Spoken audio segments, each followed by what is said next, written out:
Cleveland, Ohio, a working-class city built on steel, grit, and resilience.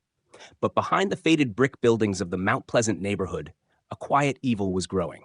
For years, it festered undetected. And when the truth finally surfaced, it shocked not only the city, but the entire nation. This is the story of a man who became known as the Cleveland Strangler, Anthony Sowell, and the 11 women whose lives were stolen while no one was watching. Anthony Sowell was born on August 19, 1959, in East Cleveland, one of 7 siblings, raised in a home that would scar him for life.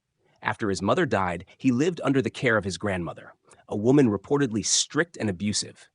Some accounts say Anthony, along with his nieces and nephews, endured violent beatings. One niece would later testify that she was repeatedly sexually assaulted in the house, with Anthony among the abusers. It was a breeding ground for trauma, and a warning sign no one paid attention to. In 1978, Sowell joined the United States Marine Corps. He served honorably for 7 years, receiving training in hand-to-hand combat, weapons, and survival. But the discipline of military life didn't erase the darkness within him. In 1989, Sowell committed a brutal crime. He lured a 21-year-old woman into his home, bound her, gagged her, and raped her for hours. She survived, and he was arrested, later convicted of kidnapping, rape, and attempted rape.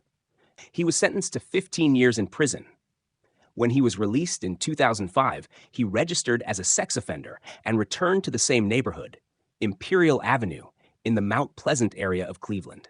He moved into a duplex owned by his stepmother, where the walls would soon conceal something horrifying. Between 2007 and 2009, women in the area began to vanish. They shared similarities: black, middle-aged, often struggling with addiction or housing insecurity. To many, they were invisible, and when they disappeared, no one noticed. Or worse, no one cared.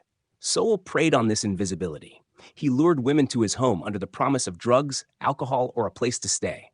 Once inside, there was no escape. Neighbors complained of a horrific smell coming from the house. They assumed it was rotting meat or a dead animal. One neighbor even said the stench was like death, but no one imagined what was actually happening inside. On October 29, 2009, police arrived at Sowell's home with a warrant to investigate a rape accusation from a woman who had managed to escape.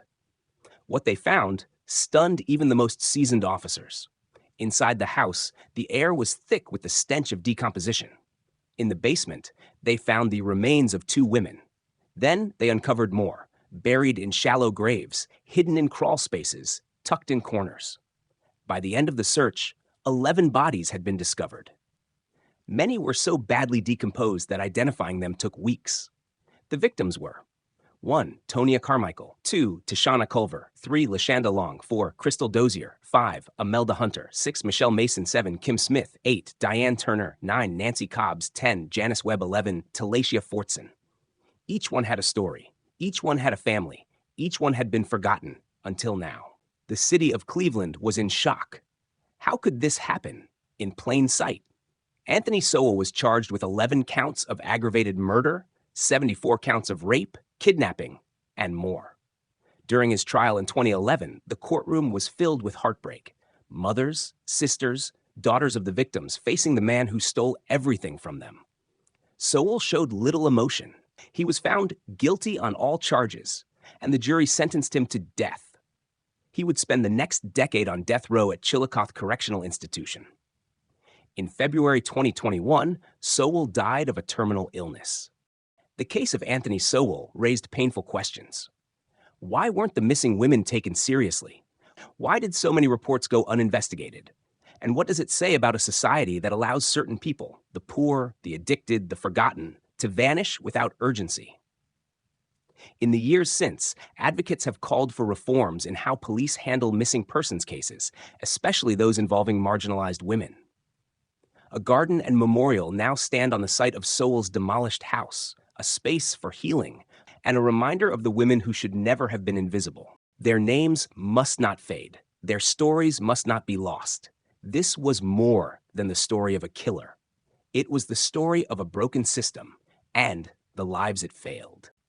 In memory of the victims of Anthony Sowell, never forgotten. Subscribe for more true crime documentaries.